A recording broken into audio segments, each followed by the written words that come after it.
Bonjour à tous. Ces dernières heures, un nouveau gouvernement vient d'être nommé. C'est le deuxième gouvernement Sébastien Lecornu, renommé Premier ministre le week-end dernier. 34 ministres dont certains sont déjà connus, notamment Gérald Darmanin, reconduit à la justice, ou encore Rachida Dati à la culture. À leur côté, des profils plus techniques, comme l'ancien patron de la SNCF Jean-Pierre Farandou, nommé ministre du Travail et des Solidarités, ou encore le Vosgien Michel Fournier, président de l'Association des maires ruraux de France. Il est nommé ministre délégué de la ruralité. Peut-on espérer une continuité politique et un budget pour la France? La question se pose dans un climat de vives tensions ces derniers jours et d'instabilité politique. Et pour en parler avec nous aujourd'hui, nous recevons donc le sénateur de la Moselle, Michael Weber. Bonjour à vous. Bonjour. Merci d'être parmi nous sur Mosaïque Cristal. Quel regard portez-vous sur ce nouveau gouvernement ? Écoutez, un gouvernement, ce n'est pas qu'une affaire de casting. Manifestement, ce qui avait bloqué lors du précédent, c'est-à-dire Lecornu 1 la semaine dernière, puisqu'il y a exactement une semaine, Sébastien Lecornu, à quelques minutes près, là, annonçait qu'il remettait sa démission suite à la polémique qui était engagée en nommant Bruno Le Maire, qui portait l'estampille des 1 000 milliards d'euros de déficit. Là, je reconnais que pour ce qui est du casting, il y a une espèce d'équilibre entre des profils politiques. Il n'en a pas mis trop parce que, comme il l'avait annoncé, il ne souhaitait pas de profils politiques qui puissent être candidats à l'élection présidentielle en 2027 et de profils effectivement dits techniques, mais ce sont des gens que l'on connaît, qui sont engagés, qui ont, je crois, une opinion politique. Vous avez cité à juste titre Michel Fournier, que je connais bien, qui est maire des Voivres dans les Vosges, président de l'Association des maires ruraux, qui n'est pas un macroniste, mais qui essaie d'être dans la réalité et de défendre les sujets autour de la ruralité. C'est ce qu'il hérite aujourd'hui dans ce gouvernement. La question, c'est de savoir quelle est la durée de vie potentielle de ce nouveau gouvernement, de ces 34 ministres. Alors on l'a vu, un contexte d'instabilité politique avec la démission puis la renomination du Premier ministre Sébastien Lecornu. Plus largement, comment vous analysez cette situation ? Écoutez, moi je pense que, en fait, quand on n'a pas de majorité, et je pense qu'en particulier dans notre secteur géographique, on fait souvent référence à ce qui se passe en Allemagne où on fait des compromis, des coalitions. D'abord, on n'a pas cette habitude en France. Et deuxièmement, ce compromis, quand il se construit en Allemagne, on prend des semaines et des mois jusqu'à un accord. C'est-à-dire entre l'élection et la mise en place d'un nouveau gouvernement, en Allemagne, il se passe un certain temps, ce qui n'est pas le cas ici. Et là, on est obligé de travailler dans une forme de précipitation. Chacun a pu dire à cette occasion-là qu'il avait des lignes rouges. Pour ce qui concerne la gauche, c'est d'avoir des avancées pour la vie quotidienne des Français, autour du pouvoir d'achat, autour de la justice fiscale, mais aussi des retraites. Ce sont des sujets, effectivement, pour nous, qui sont extrêmement importants. C'est aussi de considérer que le Parlement a son rôle à dire, donc d'éviter que le 49.3 puisse être utilisé. Alors, il y a effectivement ceux qui demandent à ce qu'on revienne au vote, soit suite à la démission d'Emmanuel Macron, soit suite à la dissolution. Ça peut être une option, mais j'entends aussi nos concitoyens que je croise lors des manifestations qui ne le souhaitent pas nécessairement. Il y a eu, je crois, une élection législative en juin 2024. Et il y a eu un Parlement qui a sa légitimité. Revenir voter, je crois que ce serait un aveu, en tout cas de faiblesse et d'irresponsabilité de la part des élus qui sont en place, qui ne seraient pas en capacité de trouver les moyens de faire tourner le pays pendant quelques temps encore, jusqu'à l'élection présidentielle que tout le monde attend. Et de surcroît, je ne suis pas certain qu'après une dissolution, la couleur politique de la Chambre soit très différente de ce qu'elle est aujourd'hui. Alors les réactions politiques ne se sont pas fait attendre suite à cette nomination du gouvernement ces dernières heures, notamment le parti, les Républicains, qui a annoncé exclure tous les membres de son parti qui ont rejoint le nouveau gouvernement, ou encore le Rassemblement national et la France insoumise qui ont brandi tout de suite la menace de censure de ce nouveau gouvernement. Alors pour l'instant, le premier secrétaire du Parti socialiste, donc Olivier Faure, a dit « Je ne souhaite pas m'exprimer tant qu'on n'a pas entendu ce fameux discours de politique générale, donc de Sébastien Lecornu, le Premier ministre. Doit-on s'attendre finalement à ce qu'il y ait un nouveau gouvernement éphémère, comme on l'a connu là ces derniers temps, et finalement au moment crucial du vote du budget 2026 ? Écoutez, si, comme nous l'avons dit, lors du discours de politique générale, n'apparaît pas une phrase claire, sans ambiguïté, qui dit que l'on suspend, par exemple, la réforme des retraites, que l'on veut plus de justice fiscale et pas un truc homéopathique comme on essaie de nous vendre. Mais on a parlé de la taxe Zuckman, ça peut être autre chose. Si l'on n'a pas une annonce sur le pouvoir d'achat des Français, j'observe qu'il y a eu un ministre qui annonce son titre, le pouvoir d'achat. Eh bien, si ces éléments ne sont pas dits clairement par le Premier ministre mardi, demain, il y aura effectivement un vote de censure et nous déposerons, les députés socialistes déposeront un vote de censure. Moi, je dis simplement que cette responsabilité, elle est pleine et entière d'Emmanuel Macron. Personne ne lui a demandé de faire une dissolution. Personne ne lui a demandé de donner les clés du camion, en quelque sorte la gestion de l'État au Rassemblement national. Moi, ce que je veux éviter à tout prix aujourd'hui, c'est que le Rassemblement national gouverne ce pays. Parce que je pense que les populistes, dont on voit tous les jours les méfaits, et on commence à les voir, y compris chez nous, entre le discours et les actes, eh bien, ne peuvent pas, ne doivent pas gouverner ce pays. C'est pour moi la ligne de conduite principale. Et je préfère aujourd'hui trouver les voies pour que le quotidien des Français soit amélioré plutôt que de prendre le risque que l'extrême droite gouverne ce pays. Alors la suspension de la réforme de retraite que vous mentionnez à l'instant a été évoquée par le Premier ministre Sébastien Lecornu cette dernière semaine. Est-ce que c'était un coup de bluff ou... Non, je crois que tout est dans les mots. S'il dit nous proposons au Parlement la suspension de la réforme des retraites, on sait très bien que ça ne passera pas, puisque le Parlement est tellement morcelé qu'il ne le votera pas. Et de surcroît, il y en a plein qui vont jouer finalement au feu en disant on ne vote pas ce texte-là pour obtenir la censure. S'il dit je repousse la réforme des retraites à l'élection présidentielle, ça ne peut pas fonctionner non plus, parce qu'on sait très bien ce que cela signifie derrière. Il faut dire clairement qu'en tant que Premier ministre, il suspend immédiatement la réforme des retraites. Je crois qu'il n'y a pas d'autre choix. Et j'entends ce que l'on dit parfois en me disant oui, la réforme des retraites, elle a un coût. C'est vrai, mais regardez aussi toutes les recettes auxquelles on ne fait pas aujourd'hui référence, enfin qui ne sont pas levées auprès de l'impôt. Je pense à l'impôt en particulier. Quand on a 1800 foyers en France, soit 0,01% des foyers que l'on ne taxe pas à juste proportion, c'est pas acceptable. Quand on a le boulanger de Sarreguemines qui proportionnellement paye plus d'impôts que le multimillionnaire, voire milliardaire, ce n'est pas acceptable non plus. Donc vous voyez, c'est des éléments de cet ordre-là qu'il faut mettre dans le débat.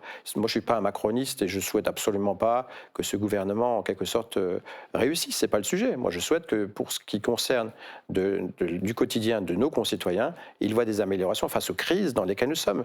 La population est aujourd'hui totalement effarée, inquiète de la situation internationale, de la situation économique qui se dégrade, sur le front de l'emploi, de l'environnement qui touche de plus en plus nos foyers. C'est ça l'inquiétude que nos concitoyens ont, de leur pouvoir d'achat, la difficulté qu'ils ont à finir les fins de mois. C'est ça le drame du quotidien. Et donc la responsabilité quand on est élu, c'est pas de regarder le microcosme et de s'amuser à jouer comme des gamins dans une cour d'école. C'est trop souvent le cas. C'est de répondre aux aspirations de nos concitoyens et de donner le sentiment que l'on est utile à quelque chose. Et maintenant, que se passe-t-il finalement si on n'a pas de budget, puisqu'on devrait déjà avoir une proposition sur la table aujourd'hui finalement? Oui, c'est une des... et je crains ce que sera ce dépôt de budget, parce qu'il sera de fait, ce qui sera déposé aujourd'hui ou demain, puisque effectivement la Constitution l'impose, sera de fait insincère. Ce budget peut être une première base, et j'imagine que malheureusement, la base qui est aujourd'hui prête dans les ministères et à Bercy, dont on sait que c'est un gouvernement, enfin un État dans l'État, eh bien, ce sera plutôt proche de celui de Bayrou que ce que l'on souhaiterait voir voter. Donc, de toute façon, ce budget sera insincère. Alors, soit on le prend en tant que tel et on laisse la marge de manœuvre nécessaire au Parlement pour effectivement le rendre non pas acceptable, mais le moins difficile à supporter. Sinon, effectivement, on voit très bien quelle en sera l'issue. Alors finalement, la gauche, elle est un petit peu aux abonnés absents de ce nouveau gouvernement. On l'a dit, il y a surtout quelques ministres des Républicains qui ont été exclus là aujourd'hui même du parti, mais aussi des ministres jugés plus techniques. Comment vous voyez la chose après cette semaine de négociations où notamment cette fameuse suspension de la réforme de retraite était mise sur la table? Nous avons dit depuis le début que nous ne souhaitions pas participer à ce gouvernement. Nous ne souhaitons pas de près ou de loin, alors que la Macronie est en train et finissante. Et il suffit de regarder les derniers résultats à l'élection partielle qui s'est terminée hier dans le Tarn-et-Garonne. Je crois que la Macronie avait au premier tour été à 5%. Donc la Macronie, c'est fini. La page est à tourner aujourd'hui. Donc ce n'est pas à nous de porter à bout de bras la Macronie, de la sauver de la situation dans laquelle elle est. La responsabilité d'Emmanuel Macron après le résultat de 2024 eût été de nommer un Premier ministre qui soit de gauche, de tenter cette aventure-là, qu'il n'a toujours refusé. Donc il y a une cohérence. La cohérence, c'est améliorer le quotidien, mais ne pas participer aux affaires du gouvernement aujourd'hui pour sauver en quelque sorte la Macronie. J'observe néanmoins que parmi dans le gouvernement que vous avez cité, évidemment, il y a des débauchages qui ont été tentés, puisqu'il y en a à tout le moins un, voire peut-être même deux. Je rappelle que M. Panifous, qui est député de l'Ariège, est un député à la base socialiste et qu'il aura sans doute droit aux mêmes conséquences que les ministres LR, c'est-à-dire qu'il ne pourra plus être au parti. Donc, et puis qu'il y a aussi que Jean-Pierre Farandou est plutôt considéré comme un ancien grand patron de la SNCF proche de la gauche. Mais cela ne suffira pas à changer la donne. Encore une fois, le casting, c'est une chose, mais ce qui est dit et ce qui est fait est une autre chose, et on entre dans cette autre chose, et que plus que jamais, tout dépendra de ce que ce gouvernement sera en capacité de dire. Que faudrait-il mettre en place finalement en France pour faciliter les compromis politiques, puisqu'on l'a bien vu, on est quand même dans une situation de forte instabilité politique actuellement? On parle beaucoup de la proportionnelle, c'est un sujet qui est beaucoup évoqué. Vous savez que François Bayrou, l'ancien Premier ministre, était plutôt favorable à la mise en œuvre de la proportionnelle. Moi, je suis plutôt réservé parce que je suis plutôt attaché aux institutions. La 5e était à l'époque imaginée pour donner de la stabilité à la France. On voit qu'aujourd'hui, manifestement, ça n'est plus le cas parce qu'il y a cette tripartition. Non, moi, je crois que simplement ce qu'il faudrait, c'est déjà accepter que le président ne détient plus autant de pouvoir. Ce qui pose aujourd'hui un problème, cette espèce de paradoxe complet quand vous avez un président de la République qui reçoit, comme il l'a fait la semaine dernière, l'ensemble des chefs de parti à l'Élysée et des présidents de groupes parlementaires pour leur dire du socle, enfin on va dire du front républicain, pour leur dire voilà la situation, et qui finit par dire c'est pas moi qui gouverne. On a envie de dire mais alors pourquoi est-ce que vous avez invité l'ensemble des présidents de parti? Il y a une incohérence complète. Et que si Emmanuel Macron, depuis le mois de juin 2024, avait accepté l'idée qu'il n'était plus aujourd'hui détenteur du pouvoir, parce qu'il ne l'est réellement, factuellement plus. Il n'a plus de majorité, il ne pourra plus constituer de majorité. Et donc refuser ce constat basique d'un président qui n'a plus de pouvoir, eh bien c'était une erreur aussi. Et in fine, imposer Bruno Le Maire, comme il l'a fait la semaine dernière auprès de son Premier ministre Le Cornu, puisque c'est quand même lui qui était à l'origine, c'est bien Emmanuel Macron qui a imposé Bruno Le Maire, c'est un constat criant du fait qu'il est complètement déconnecté de ce que pensent les Français aujourd'hui à son égard. Je rappelle que moi qui est socialiste, et je me souviens du désamour des Français pour François Hollande, aujourd'hui Emmanuel Macron est plus détesté que François Hollande. Je n'imagine même pas que ça pouvait être le cas. Donc c'est dire aujourd'hui le rejet qu'il y a du président de la République et auquel est associé l'ensemble de la classe politique, parce que tout le monde aujourd'hui est un peu sous les feux, les fourches et le rejet de nos concitoyens qui considèrent que d'abord nous avons des avantages et que nous ne faisons pas ce qu'attendent les Français. Et d'un certain sens, ils ont raison. Je comprends qu'il y a ce rejet de la classe politique, parce que effectivement le parisianisme, des débats que l'on peut avoir, le sentiment que l'on joue avec la vie, avec l'économie, eh bien ne plaident pas en notre faveur. C'est aussi un peu comment dirais-je, un vœu de ma part, du constat que je fais. Et croyez-moi que c'est assez détestable, parce que ce n'est pas une ambiance de travail, pour moi en tout cas, que j'apprécie. Qu'attendez-vous finalement de ce gouvernement ces prochaines heures en termes de mesures concrètes à mettre en place ces prochaines heures? Sébastien Lecornu a dit d'abord qu'il avait carte blanche, que le président de la République lui avait donné carte blanche.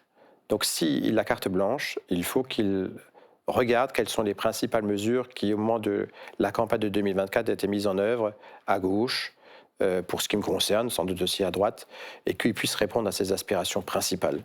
Nous, on avait un programme avec le nouveau Front populaire qui était large, mais encore une fois, si on a quelques mesures qui sont prises en compte, je ne peux pas dire plus, on l'a dit, répété et redit, eh bien je pense que ce gouvernement peut durer plus qu'une semaine. Sinon, on se retrouve dans une situation que l'on connaît déjà. C'est-à-dire, si demain, il y a le vote d'une motion de censure, le gouvernement tombera et une dissolution sera prononcée parce qu'il n'aura pas d'autre choix. Et si la dissolution se passe mal, c'est la grande crainte que je peux avoir aussi, c'est que, in fine, ce serait quand même plus que baroque, le président de la République soit contraint de démissionner parce que le pays deviendrait ingouvernable. C'est quand même ça que l'on a face à nous. La situation aujourd'hui, de ce point de vue-là, est totalement alarmante.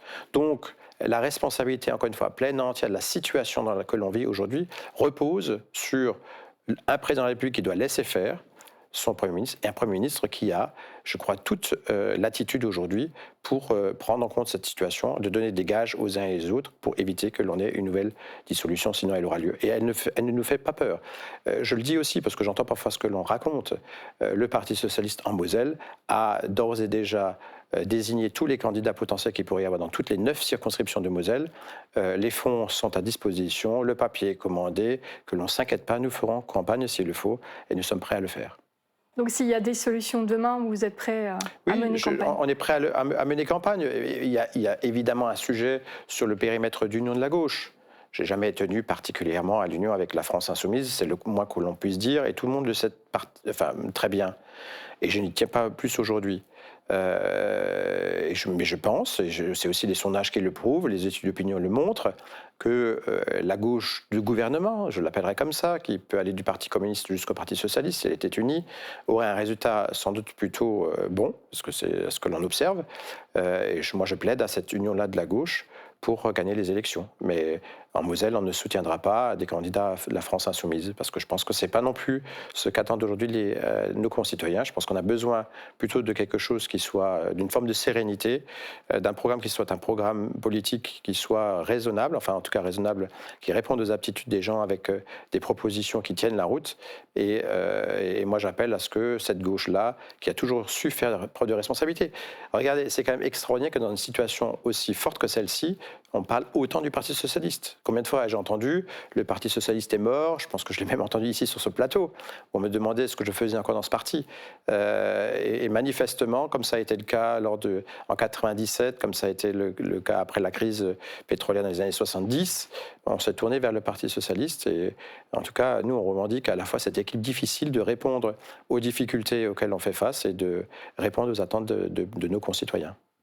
Eh bien, j'ai bien compris, Monsieur Bébert, vous attendez des mesures concrètes ces prochaines heures de la part du gouvernement et on devrait certainement en savoir plus lors du premier Conseil des ministres qui va se tenir ce mardi 14 octobre, donc à 10h. Merci à vous, Monsieur Bébert, d'être venu.